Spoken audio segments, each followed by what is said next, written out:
Mesdames, Messieurs, bonjour et bienvenue sur Angle de Vue, votre émission qui permet d'analyser l'actualité sur le continent africain.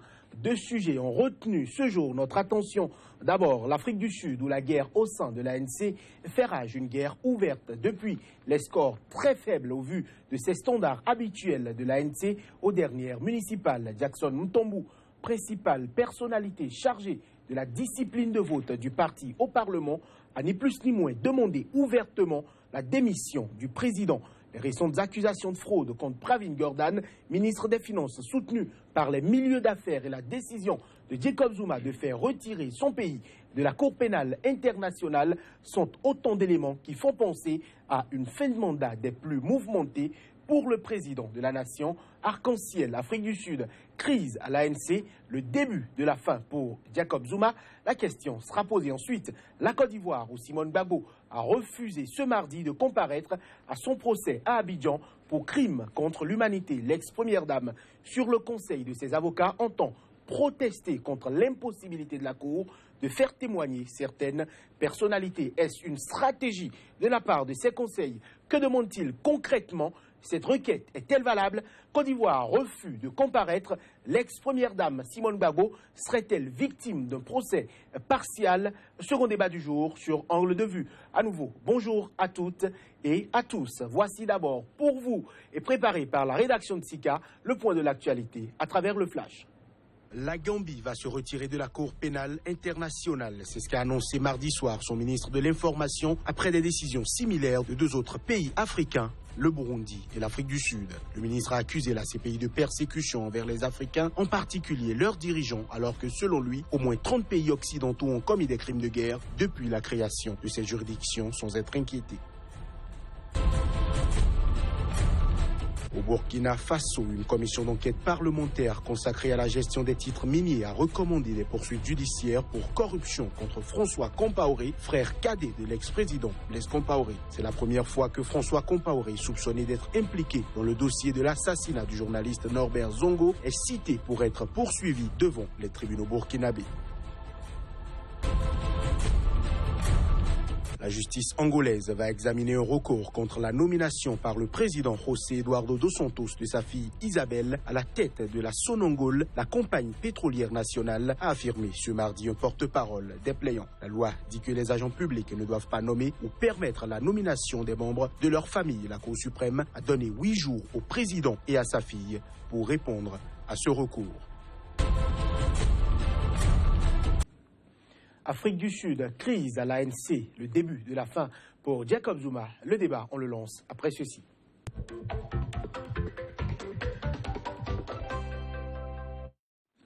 Et sur le plateau de Angle de Vue pour en parler aujourd'hui, Patrick Armand Poyon, coach en politique de développement et gestion de crise.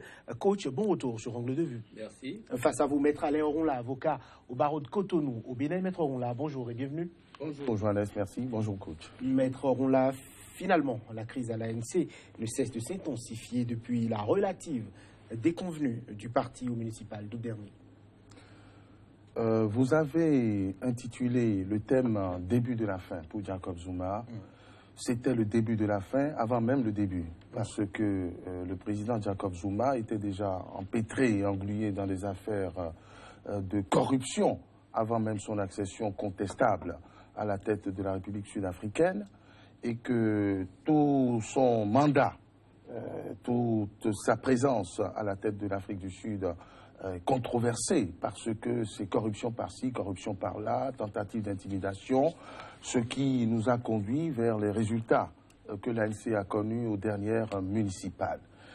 À y voir de plus près, je pense que c'est plus une crise au sein de la classe politique sud-africaine et au sein de l'ANC qui peine à trouver un leader, qui peine à trouver un successeur à Nelson Mandela, dont aucun de ses successeurs n'a montré autant de vertu. L'ANC a été agitée sous la présidence de M. Thabo Mbeki. C'était les mêmes dissensions, les mêmes querelles, les mêmes guerres de clans. C'est la même chose qui se reproduit avec Jacob Zuma, qui était le trublion et qui empêchait le président Thabo Mbeki d'exercer son mandat, et donc il était contesté dans ses attributions.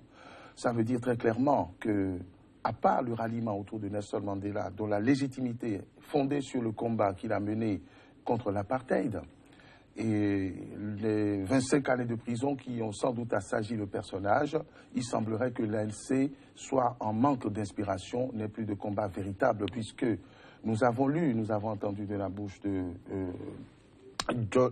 Jackson Tembo que ce qui se passe aujourd'hui est pire que l'apartheid.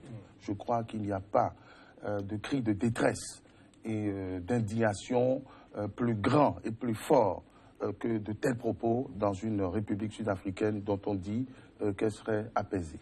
Coach Poyon, les municipales donc en Afrique du Sud cachent un autre malaise plus profond. Oui, évidemment. Vous savez, seulement je vous ai dit qu'il n'y a pas de fin pour un homme d'État de cette dimension. C'est-à-dire qu'après le pouvoir, il y a autre chose. Et je crois que Jacob Zuma ne va pas chômer. Quand il va terminer son mandat, il ne va pas chômer. Il ne va pas chômer, vous allez le voir sur tous les fronts, hein, de paix, à gauche, à droite et tout ça. Donc déjà, ce n'est pas la fin. Deuxième chose, il ne faut pas vendre la peau d'un Jacob Zuma avant de l'avoir tué. Parce que l'Afrique du Sud a vécu des situations terribles sous son mandat et le gars arrive à continuer à faire choses là. Donc, ça, c'est la deuxième chose. La troisième chose, c'est que l'heure est grave, oui. Mais n'oubliez pas que l'ANC n'a géré que des heures graves tout au long de leur parcours de vie, de naissance. Donc, et ce que les responsables de l'ANC sont en train de dire aujourd'hui, il faut nuancer. C'est la crise de leadership qui a commencé. Donc, on va tenir des propos très forts pour tirer le drap vers soi. Donc, on est rentré effectivement dans une crise de leadership. Nous avons pensé à une succession simple, facile, avec Dlamini Zuma qui va venir. Mais on est en train de nous montrer que même si elle doit venir, ce ne serait pas facilement comme ça. Il va falloir donner des gages, il va falloir rassurer des camps. Donc, la guerre qui a commencé n'est pas pour Jacob Zuma, c'est beaucoup plus pour l'après Jacob Zuma. C'est-à-dire que est-ce qu'il faut laisser Dlamini Zuma directement venir prendre la tête et prendre le gâteau? Est-ce que d'autres... Donc, c'est la crise de succession qui a commencé et je crois que Jacob Zuma est déjà en fin et il est aussi en train de tirer les ficelles à son niveau pour que ce soit la personne qui va choisir, qui puisse lui succéder à la tête de la nation. Coach Pouyon, vous estimez donc que Jacob Zuma est une victime de ce qui se passe actuellement? Oui, et je vais vous dire pourquoi. C'est pourquoi un chef d'État ne doit pas, contrairement à tous les appels qui viennent de tous les bords, ne doit pas dire « je ne suis pas candidat aux prochaines élections ». Parce que dès qu'il le dit, il devient la victime d'une crise de succession dans son propre gouvernement où on se bagarre et tout. C'est pourquoi souvent on pousse les hommes d'État à dire, il faut dire clairement que vous n'êtes pas candidat, tout ça là. Non, ça ne se dit pas parce que dès que tu dis ça, c'est la fin. Tu es en train de siffler la fin de ton mandat. Et là, tu ne peux pas... Wade a fait cette erreur au début de son deuxième mandat. C'est ça qu'il a payé cher. Il a dit publiquement, je jure sur le Coran, je ne serai pas candidat. À partir de cet instant, plus personne ne veut attendre. C'est-à-dire tout le monde veut déjà se positionner comme successeur. Et quand il a vu que c'est trop tard, il a voulu se raviser en ayant un autre mandat. Mais c'était déjà trop tard. Les enfants avaient déjà franchi le Rubicon et tout ça. Donc, c'est pour dire qu'on voit que c'est fini, Jacob Zuma. Et donc, chacun est en train de se positionner pour l'après-Zuma. Et c'est ça, la guerre qui est en train de se produire aujourd'hui en Afrique du Sud. Mais, Maître Ronla, au vu des récentes... Au vu de l'évolution de l'actualité en Afrique du Sud, on a quand même le sentiment, comme le relevait Coach Pouyon, que Jacob Zuma est un phénix qui renaît toujours de ses cendres. Ce n'est pas un phénix, c'est un résistant, c'est un Zoulou, hein, c'est un combattant qui s'agrippe au pouvoir et qui manœuvre vaille que vaille pour se maintenir. Il n'a rien à perdre. Il a notamment fait la prison de Robben Island, il faut le rappeler. Il y a séjourné, ce n'est pas l'intellectuel Bontin. Comme Thabo Mbeki, qui est plus dans les subtilités, dans les nuances. Je veux dire que c'est un éléphant qui a la peau d'un pachyderme, qui a la peau dure et qui se maintient envers et contour. Mais tout a une fin.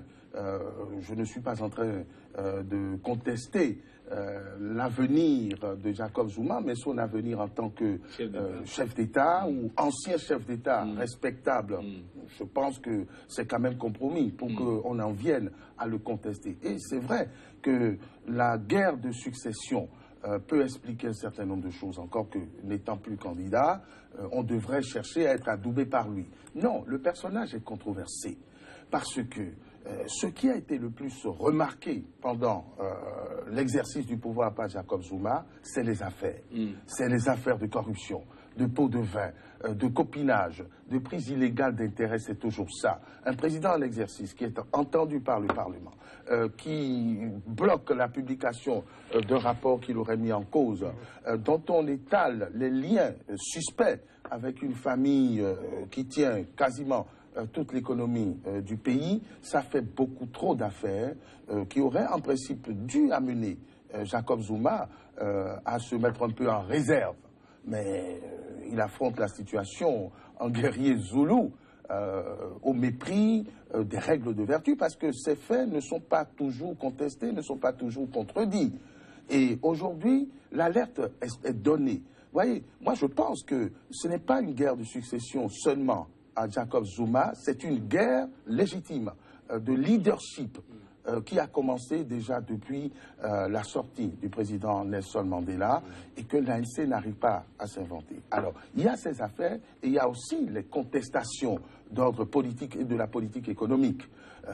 L'ANC l'a payé par cette défaite cuisante et historique aux dernières élections. Ça veut dire que la gestion même de la République sud-africaine par l'ANC est contestée, ce qui a fait l'émergence de jeunes leaders et qui aussi s'apprêtent à partir à l'assaut non seulement du pouvoir en République sud-africaine, mais aussi de l'ANC, puisque aujourd'hui on demande à l'ANC de se rallier à ces différents mouvements. Donc, je crois que les dirigeants aujourd'hui, au sein de l'ANC, prennent leurs responsabilités au-delà de cette guerre de succession, prennent et doivent prendre leurs responsabilités afin que ce parti historique dont les mérites dans la lutte contre l'apartheid ne peuvent être contestés, ne peuvent être déniés, doivent tout faire pour maintenir le cap et pour que l'ANC redevienne un mouvement non plus de lutte, de libération, mais un parti politique de gestion du pouvoir avec des règles de vertu.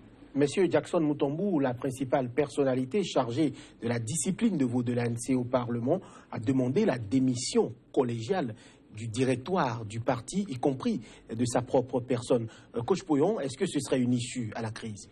Non, non, non. Et même quand on dit chef d'État compromis, vous savez, le Premier ministre de la Grande-Bretagne a reconnu qu'il avait des fonds offshore, des comptes offshore.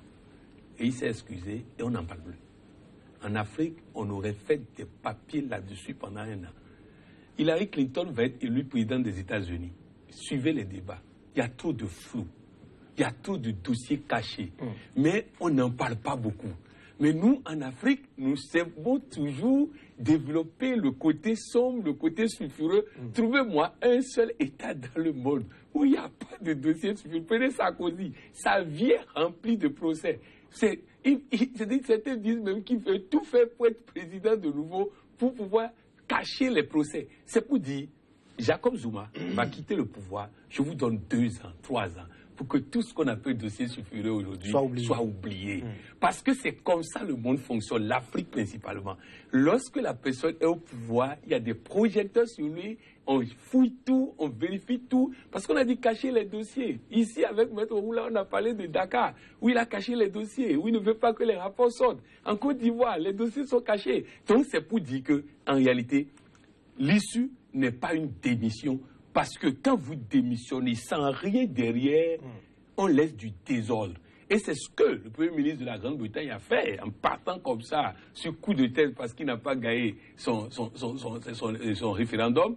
Il est parti et aujourd'hui, on cafouille. Le pays va être déchiqueté avec chaque pays, même Londres qui demande à devenir État-cité pour pouvoir rester dans l'Union européenne et tout. Donc, c'est pour dire que la démission... Il y a plein de démissions que nous avons saluées dans le temps. Nelson Mandela a fait un seul mandat. Nous avons tous applaudi. Mais Nelson Mandela a fait un 2e mandat que l'Afrique du Sud aurait eu une autre histoire. C'est un homme d'une vertu exceptionnelle. Il faut dissocier l'ANC de Nelson Mandela. Sinon, on va vouloir que l'ANC puisse fonctionner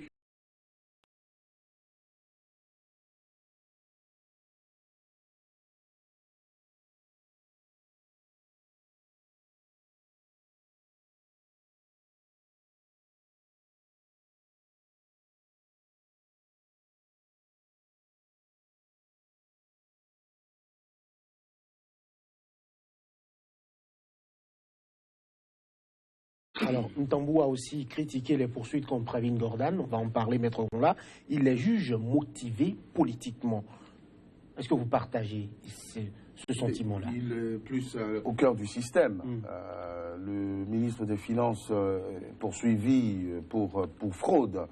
On ne connaît pas encore les tenants et les aboutissants de ces dossiers qui lui valent des poursuites. Ce qui, en revanche, est évident et non contestable, c'est qu'il n'est pas aimé de Jacob Zuma, c'est qu'il s'oppose vertement à Jacob Zuma, c'est qu'il fait des révélations compromettantes contre Jacob Zuma. Alors de là, et connaissant les manœuvres du chef de l'État, à le soupçonner ou à dire de lui qu'il est victime d'un règlement de compte politique, il n'y a qu'un pas à franchir et que nous pouvons parfaitement comprendre. Je crois que le ministre des Finances a moins de dossiers sulfureux que le président lui-même. Et donc, si la cour du mouton est sale, ce n'est pas au cochon de le dire, c'est un adage populaire. Pravin Gordhan sera déféré au tribunal le 2 novembre prochain, mais le président, lui, a accordé sa confiance. C'était ce mardi au Parlement sud-africain. Il s'est aussi prononcé sur le rapport dont il a bloqué la publication. On va en parler. Rapport qui le met en cause, notamment dans sa sulfureuse relation avec la famille Gupta. Suivons un extrait de la déclaration du président Jacob Zuma. En ce qui concerne le rapport de la médiatrice de la République, j'ai interrompu sa publication parce qu'elle ne m'avait pas parlé ni posé de questions, et c'est mon droit, tel que décrit par l'acte fondateur du médiateur de la République. Ceux qui vont être interrogés ont le droit de faire ce que j'ai fait.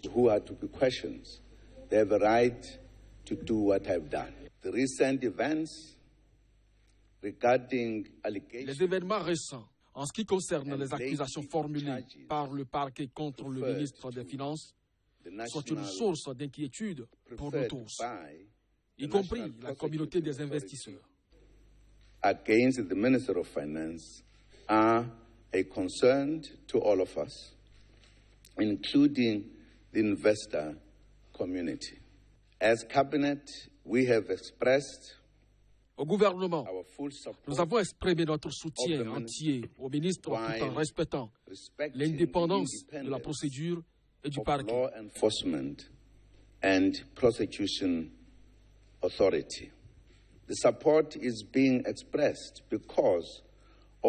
Le soutien exprimé vient de la confiance dans la justice et le fait que le ministre est innocent tant qu'un tribunal ne le jugera pas coupable. He is innocent until found guilty. Maître Ronla, discours de façade? Discours pathétique. Quand bien même dans la forme, le président de la République, comme tout citoyen sud-africain, s'exprime, exerce des recours. Mais comme premier citoyen de la République sud-africaine, il y a des obligations de modération dans les postures et dans l'exercice des droits. Voilà un président de la République, cachotier, qui a longtemps nié avoir bénéficié de plus de 15 millions d'euros, je crois une dizaine de milliards de francs CFA, englouti prétendument dans des frais de sécurisation de sa grande propriété, voilà, et qui finalement reconnaît que bon, il est informé, etc. Un président qui est régulièrement convoqué devant son Parlement pour s'expliquer devant de jeunes députés et qui est pris à partie, qui est hué, et qui vient donner des leçons de vertu. Il a d'ailleurs été hué hier avant de pouvoir tenir son discours. Qui vient donner des leçons de vertu. Et c'est justement de cette vertu, on est bien d'accord là-dessus, c'est justement de cette vertu qu'on parle. Parce que même si en politique, il est entendu aujourd'hui que tous les coups sont permis, la vertu ne doit pas déserter le forum. La preuve, c'est que le président Jacob Zuma lui-même les rappelle. Il eût été très judicieux et plus séant, bien séant, qu'il s'appliqua ces notions de vertu en se tenant dans une neutralité par rapport aux nombreuses affaires qui ont émaillé son mandat. Et il aurait dû prendre des responsabilités, par exemple de démissionner, pour démontrer que ce n'est pas que de la politique politicienne. Enfin, concernant la tentative de bloquer ce rapport, de quoi parle-t-on? C'est le médiateur de la République qui fait un rapport. Le médiateur nommé par le président Jacob Zuma. Lui-même qui fait le rapport. Certainement qu'il en connaît le contenu. avant de bloquer. Donc il sait que ce qui va y être dit ou ce qui est dit et qui sera publié n'est pas avantageux pour lui. La deuxième chose que je voudrais faire observer, c'est un rapport, on va dire, administratif. Le médiateur sort son rapport, publie son rapport. S'il y a des propos mensongers ou diffamatoires, il est loisible au président de la République d'apporter la contradiction à ce moment-là et éventuellement d'engager des poursuites contre les faits diffamatoires qui seraient contenus dans ce rapport. Mais il fait cette tentative maladroite et désespérée parce que maintenant on donne plus de retentissement à ce rapport et à son contenu dont on subodore l'odeur et la couleur. Il est en train de confesser qu'il a des choses à se reprocher. Deuxième adage, on dit, qui se sent morveux, qui se mouche, et je crois que le président Jacob Zuma nous a démontré qu'il est enrhumé. Coach Pouyon, le ministre des Finances est présenté quand même comme un monsieur propre, et il a, dans un rapport, mis en cause environ 70 transactions considérées comme suspectes, notamment incluant la sulfureuse famille Gupta et le président Jacob Zuma. Eh bien, on pense aujourd'hui que le parquet général a engagé des poursuites contre le ministre des Finances en réaction à son rapport qu'il a eu à publier par rapport à la famille. Au fait, il faut dire que quand on dit monsieur propre à un poste aussi stratégique que ministre des Finances, je dis qu'il faut faire attention. C'est-à-dire que si je me positionne dans le camp opposé au président de la République, je vais taper sur lui. Mais je tape sur lui, on va dire oui, c'est parce que je suis propre que je tape sur le président. Donc, on est sur un terrain politique. Mais le ministre des Finances a bénéficié de plusieurs soutiens, notamment des investisseurs, notamment des hommes d'affaires. Investisseurs chef quoi? Propre? Non, l'économie. Ceux qui tiennent l'économie sud-africaine estiment que le ministre des Finances aujourd'hui est le meilleur. Est-ce qu'eux cherchent propre? Vous savez, nous sommes des êtres d'émotion. Si j'ai des relations d'affaires avec quelqu'un, regardez aux États-Unis, Donald Trump a insulté la presse. Résultat, il a toute la presse contre lui parce que c'est des êtres d'émotion. Vous ne pouvez pas passer tout le temps à les traiter de corrompus et ils vont vous défendre pour les élections. On traite... Donc, bref, c'est pour dire que, vous savez, en Afrique du Sud, il faut dire ceci. Nous avons une situation où il n'y a pas d'innocent. Ça là, je vous dis, il n'y a pas d'innocent. On ne peut pas avoir d'innocent à ce niveau de responsabilité. Maintenant, les jeux, les intérêts, chacun utilise les armes qu'il a. Le président ne peut pas démissionner avec autant de procès. C'est pourquoi Sarkozy veut devenir président. Mais c'est pour éviter les procès. Maintenant, le gars démissionne pour se mettre à la disposition et on va le foutre en prison alors qu'il avait le pouvoir de rester président pour bloquer les dossiers pendant un moment. Les amis, vous savez, Maître Ouroula parle en tant qu'activiste parce qu'il est un bon chose là, mais en tant qu'avocat, il ne me dira pas la même chose. Donc, je voudrais qu'il parle en tant qu'avocat de Jacob Zuma. Si demain, Jacob Zuma lui donne ce contrat d'être son avocat, est-ce qu'il me dira la même chose qu'il est en train de me dire sur ce plateau? Ça veut dire qu'il faut que...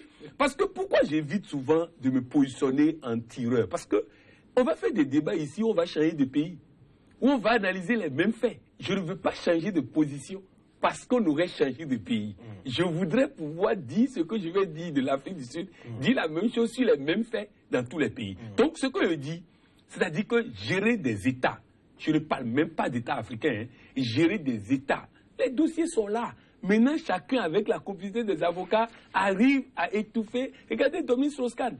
Personne ne savait que Dominique Strauss-Kahn avait eu des Maya parties avec autant de femmes. Il a fallu que ça pète là-bas pour que ça commence pas à sortir. Donc, c'est pour dire que, moi, je dis, dans ce dossier-là, et Jacob Zuma, et qui que ce soit, gérer un pays comme l'Afrique du Sud, où tout est... Ils ont appris à gérer dans le noir. C'est comme ça la NC a été gérée. Il a été formé dans le noir. Ils sont venus au pouvoir. Il y a toujours des dossiers dans le noir. Maintenant, dans cette affaire-là, se demandons simplement à rester dans la prière et autres pour que la meilleure solution puisse permettre à l'Afrique du Sud de sortir par l'euro. Mais je dis, ce qui se passe en Afrique du Sud n'est pas différent de ce qui se passe aux États-Unis, n'est pas différent de ce qui se passe en Europe, n'est pas différent de ce qui se passe dans les autres pays africains. Les chefs d'État gèrent des affaires. Un exemple très simple. Dadis Camara devient président. 2 semaines après, il dit à la télé, quand je suis devenu président, Wade m'a envoyé 500 millions pour mon agent de poche. Lui, c'est pas qu'il ne faut pas dire. Voilà comment ça fonctionne. Maintenant, Wade a envoyé 500 millions à partir de quelle caisse? Donc, vous voyez, c'est comme ça que ça fonctionne. Alors, quand on va dans ce milieu et on commence par dire, c'est pas normal, ils vont dire, mais lui vient d'où? Il a commencé quand? Il sait pas. Donc, bref, c'est pour dire, faisons en sorte que nous puissions travailler à fournir à nos nations des leaders nouveaux qui peuvent venir avec ces vertus-là. Mais jusqu'à présent, ça danse comme ça dans tous nos pays. Alors, Pravin Gordhan, que le reproche-t-on concrètement? Le parquet général lui reproche d'avoir favorisé des conditions de départ à la retraite d'un de ses collaborateurs. Il ne s'agit que de réquisition du parquet, dont l'indépendance vis-à-vis du président de la République n'est pas démontrée. Il ne s'agit que de réquisitions qui doivent passer par le filtre de juges véritablement indépendants. Et comme le président Zuma lui-même le dit, le ministre des Finances est présumé innocent. Lui, il est allé même plus loin, il est plus expéditif, il dit qu'il est innocent. Donc, dont acte. Ceci étant, je serais honoré d'être son avocat. Je pense qu'il se tiendrait autrement, mais je me contente de ma mission de décrypteur et de décryptage.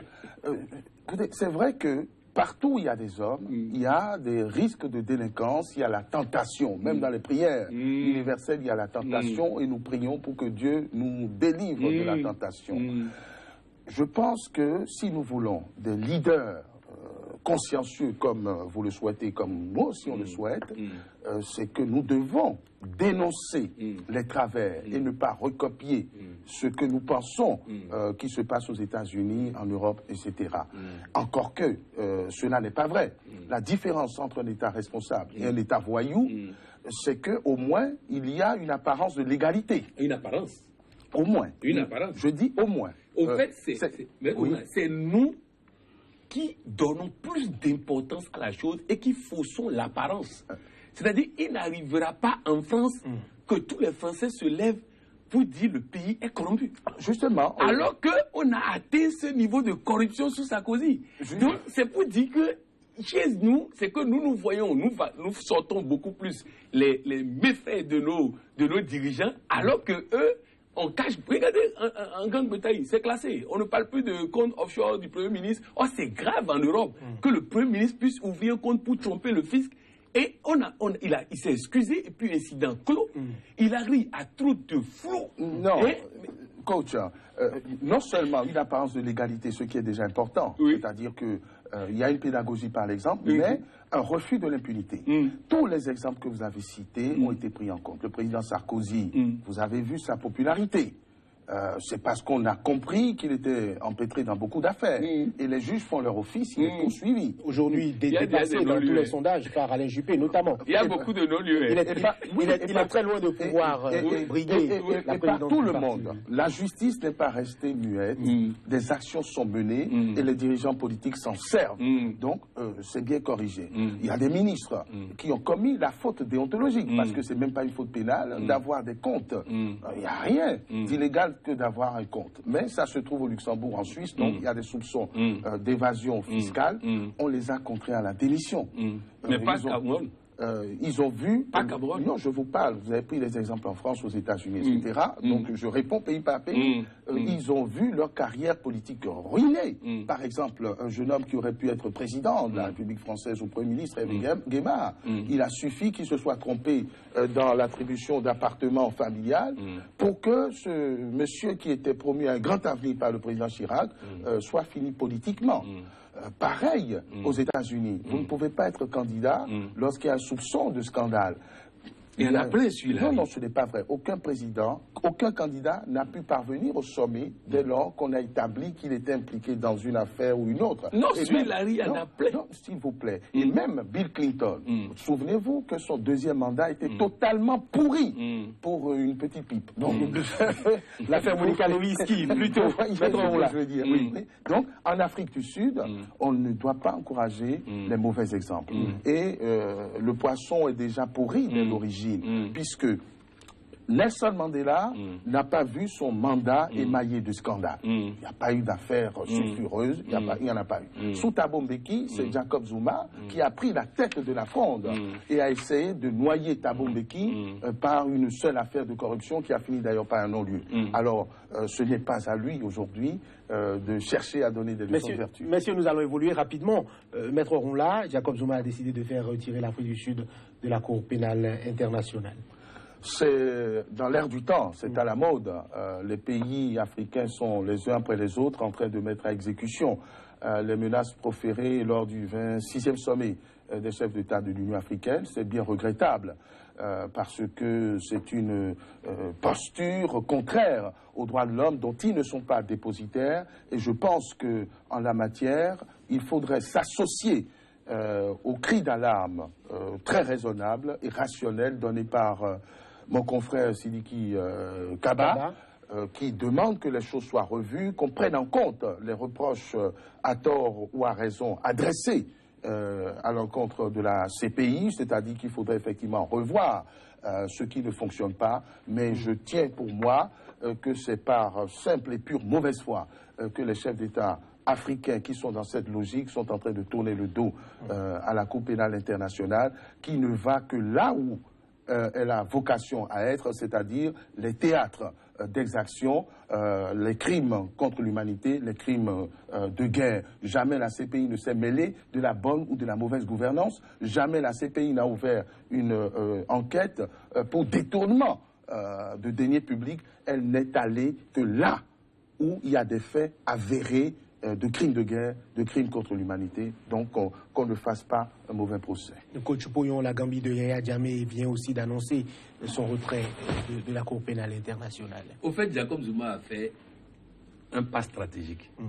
Il veut faire diversion. Comme les Africains aiment glisser sur ses peaux de banane, on va parler de ça, il a bien fait, et comme ça, on est en train de s'éloigner de ces dossiers. C'est ce qu'il a fait. C'est le bon moment pour lui pour faire diversion. Mais je vous ai dit une chose. Ce procès qu'on fait à la Cour pénale internationale est un procès ridicule. Je vous ai dit, Maître Aoula disait tout à l'heure qu'il y a des pays où il y a une apparence. C'est dans ces pays, la Cour pénale ne peut pas aller parce que la juridiction nationale est déjà en train de régler le problème. En Afrique, les juridictions nationales sont parfois verrouillées par l'État central. Donc c'est normal que la Cour pénale n'aille que dans ces pays où on n'a pas une justice à même de pouvoir juger. Je prends l'exemple, par exemple, on a mis 3,5 milliards pour juger Hissène Habré. Imaginez 3,5 milliards aujourd'hui, le nombre d'écoles qu'on aurait pu construire en Afrique.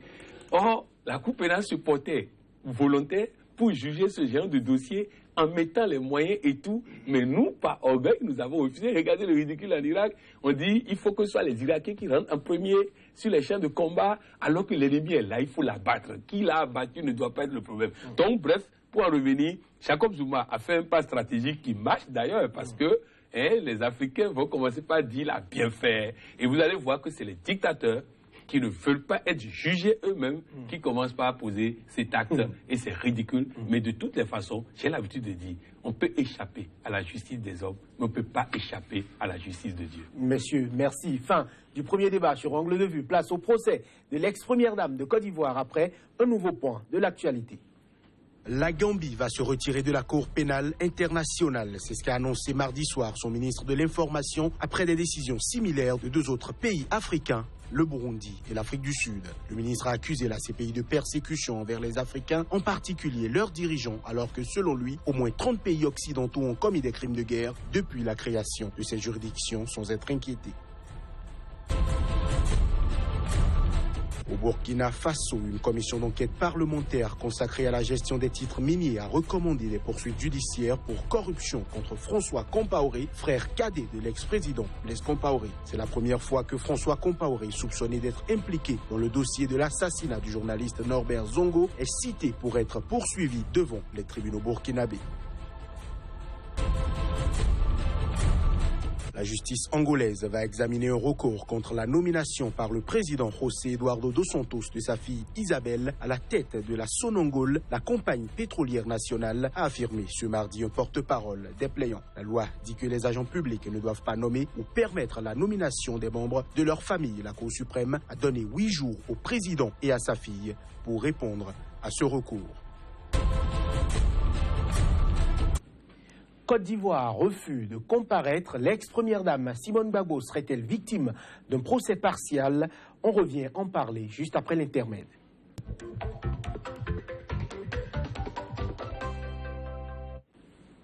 Simone Gbagbo a refusé ce mardi de comparaître à son procès à Abidjan pour crime contre l'humanité. Coach Poyron, votre analyse de cette posture? Ah oui, bon, ça c'est les avocats, ces avocats qui, s'ils estiment qu'ils peuvent gagner comme ça, seulement que, bon, vous savez, parfois les avocats, je vais chahuter Maître Oula, c'est que eux, ils visent souvent d'autres objectifs qui n'est pas la libération, parce que, vous savez, quand vous allez en France, par exemple, la plupart des juges ont fait la prison, dans le cadre de la Deuxième Guerre mondiale, je crois, et ont fait la prison, donc ils n'envoient pas facilement les gens en prison. Mais nos avocats, pour la plupart qui n'ont jamais goûté à la prison, ils ont tendance parfois à dire à la personne, reste là-bas, on est sur le dossier, reste là-bas, on est sur le dossier. Alors que là, bon, est-ce que cette posture va lui permettre de gagner son procès sorti? C'est ça l'objectif. Donc, si c'est ça, ok, il n'y a pas de problème, mais si ça va compliquer le dossier, énerver les juges pour la foutre en prison pour quelques années, moi je ne suis pas d'accord parce que opinion publique, il faut avoir la liberté et c'est ça le plus important. Maître Alain Ronla, le juge a suspendu le procès pour le reporter au 3 novembre prochain. Votre analyse des faits en présence? Je voulais faire observer que Dame Simone Gbagbo et ses avocats ont comparu tout au long du procès inique et partial qui a abouti à sa condamnation ahurissante à plus de 20 ans d'emprisonnement. Donc elle y est déjà. Elle a, en toute dignité et en toute responsabilité, comparu dans le cadre de ce procès qui lui est fait en sorcellerie. Elle a toujours répondu aux questions de manière détendue. Et donc si aujourd'hui, elle et ses avocats décident de ne pas comparaître, sachant que tout était déjà pipé dès le début, je pense que c'est un acte réfléchi et important. Et pourquoi refuse-t-elle de comparer? Certainement dans une posture non pas dilatoire, mais c'est une protestation, enfin, contre toutes les iniquités. C'est parce que la cour d'assises refuse d'accéder à sa demande de faire témoigner des témoins capitaux et même des accusateurs dans le cadre de ce qui lui est reproché, c'est-à-dire l'ordre donné d'envoyer des obus sur le marché d'Abobo notamment. D'Abobo, etc. Un bon juge, entre guillemets, nous le sommes tous, puisque la cour d'assises, c'est vous et nous, c'est nous tous ensemble, n'est-il pas indispensable, dans le cadre de telles accusations, qu'on ne fasse pas venir le chef de la rébellion de l'époque, actuellement confortablement installé dans un fauteuil de président d'Assemblée, probablement de futur vice-président, du chef d'état-major qui officiait sous le président Gbagbo, du directeur des renseignements, enfin bref, ce n'est pas une liste aléatoire ou hasardeuse, c'est bien précis. Je crois que pour quelqu'un qui comparait déjà, qui a supporté autant d'iniquité, je ne dis pas qu'elle n'est pas coupable, mais elle a comparu là où elle ne devrait pas comparaître, puisqu'elle aurait pu aller à la CPI aussi, pourquoi pas. On l'a gardée comme trophée de guerre, et on fait son procès, on cherche toujours à l'humilier. Je pense qu'elle a le droit de faire témoigner ces différents acteurs dont l'implication est incontestable. Alors, à partir de là, moi je pense effectivement que c'est une injustice de trop et que Mme Gbagbo et ses avocats sont parfaitement dans leurs prérogatives pour faire avancer la cause de la justice. Eux qui ont été exemplaires jusque-là, ils sont parfaitement fondés et légitimes à protester contre cette décision de la Cour qui est embarrassée, ça se voit, et c'est pour cela d'ailleurs que l'audience a été reportée au 3 novembre. On ne sait pas ce qui se passera. Peut-être que nous aurons la répétition de la jurisprudence Hissène-Habré, c'est-à-dire qu'on amènera Manu Militari d'Anne Gbagbo pour répondre aux questions biaisées qui ont toujours été le cas. Je termine pour dire que vous faites un mauvais procès aux avocats et mes confrères m'en voudraient de ne pas rétablir la vérité. D'abord, il y a très peu, je n'en connais d'ailleurs pas, de gens parmi nous qui se comportent de cette façon. Et il y a la logique du dossier qui commande que l'on adopte des postures incompréhensibles pour la plupart des justiciables. Dans ce dossier, vous et moi savons qu'il n'y aura pas d'acquittement.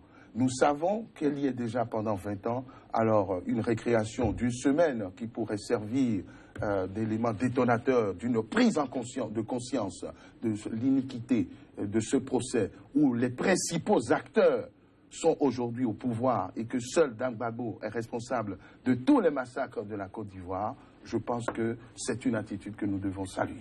Coach Opoyon, pour le procureur, le principe de témoignage est libre. Une personne citée comme témoin est libre de se présenter ou non. Ah, j'aimerais bien que Maître Oula se prononce sur ça, puisque c'est une question de droit. C'est très habile, coach. Je répondrai. Lorsque vous êtes cité pour témoigner, c'est une obligation. Et quand vous ne venez pas témoigner, on peut vous envoyer la force publique et vous condamner, parce que c'est une obstruction à l'œuvre de justice. Et quand une personne encourt la réclusion criminelle à perpétuité, pourquoi pas la peine de mort, je crois que le devoir de l'État ivoirien, de la justice ivoirienne, c'est de lui donner l'occasion de démontrer son innocence. Le fait de refuser ce témoignage... Donc là, le procureur demande aux avocats de faire en sorte que les personnes qu'ils estiment nécessaires à la manifestation de la vérité puissent venir. Mais ce n'est pas... le procureur dit, ce n'est pas à lui d'aller chercher... Mais c'est à lui, c'est lui qui est dépositaire de la force. L'avocat ne peut pas aller chercher quelqu'un manu militari pour l'emmener. Ce qui se passe dans les codes de procédure pénale de tous les États d'Afrique et ailleurs, c'est que vous donnez la liste des témoins que vous voulez voir entendre dans le cadre de la procédure, et c'est le procureur, c'est le parquet qui a la police, qui envoie ces convocations et qui fait comparaître ces gens au cas où ils voudraient résister. Mais nous devons la vérité de dire ceci, c'est pas par impossibilité que ces témoins ne se sont pas présentés. La Cour a statué pour dire qu'elle refuse de faire comparaître ces différents protagonistes. Au fait, je vous ai dit que, vous voyez, ça rejoint un problème qu'on a toujours posé dans cette émission, le fait qu'on vote des lois avec des postures et des vertus qui ne s'adaptent pas à nos réalités. Déplacer Guillaume Soro en Côte d'Ivoire, je veux bien voir le juge qui aura le courage de le faire. C'est-à-dire qu'en réalité, on ne tient pas compte de nos réalités. Aujourd'hui, le président de la République de la Côte d'Ivoire, pour prendre une décision qui met Guillaume Soro en difficulté, doit réfléchir par 2 fois. Pendant près d'1 an, Alassane Ouattara, quand il a pris le pouvoir, pendant près d'1 an, dormait toutes les nuits à Abuja, au Nigeria. Il ne dormait pas dans son pays, parce qu'il a peur de ses propres collaborateurs. Et dans ces conditions, on veut que un juge se lève et fasse venir et Guillaume Soro vienne témoigner, et tout ça, quand la Cour pénale a blanchi Guillaume Soro en disant que c'est lui qui représentait l'État. Qui représentait l'État. Donc tout ce qu'il a fait, c'est dans le cadre de l'État qui fait respecter l'ordre. Et dans ces conditions, vous voulez un juge ivoirien pour se lever pour dire « je demande au président de l'Assemblée nationale de venir faire chose là ». Donc, le droit, oui, mais écrivons des droits qui pourront être respectés. Donc procès biaisé. Procès biaisé d'office parce que on ne peut pas appliquer ce droit qui existe là à un cas de Simone Gbagbo dont on connaît tout ce qu'elle a fabriqué, les assassinats physiquement, publiquement, devant tout le monde et tout. On connaît tout ça. Donc c'est difficile. Vous savez, c'est pourquoi j'ai toujours dit, moi j'ai un appel à la justice divine. Parce que la justice des hommes est bloquée toujours par le fait qu'il y a opposition entre les lois qu'on donne aux juges et les moyens qu'on lui donne de pouvoir appliquer ce droit-là. Moi, je trouve que c'est un raisonnement à géométrie variable, parce que la particularité de la justice, c'est de faire appliquer la loi, le droit. Et quelle est la caractéristique fondamentale de la loi? Elle est absolue. Elle est, je veux dire, tout le monde, tous sont égaux devant la loi. Et la caractéristique fondamentale, c'est la sanction. La force. Oui, mais Oula, la force. Je ne parle pas de à partir de la loi. Vous parlez de à partir de la loi. Mais avant la loi, il faut qu'on cesse de voter des lois ridicules. Non. On copie nos lois sur les modèles français. En France, les réalités ne sont pas les mêmes. Je crois que l'émission va se terminer, mais force doit rester à la loi. Le débat aura été houleux, de bout en bout. Messieurs, merci. Était sur ce plateau Patrick Armand-Poyon, coach en politique de développement et gestion de crise. Face à lui, Maître Alain Onla, avocat au barreau de Cotonou au Bénin. Merci de nous avoir suivis. Très bon suite de programme sur SICA. Très bientôt. Tu es déplacé.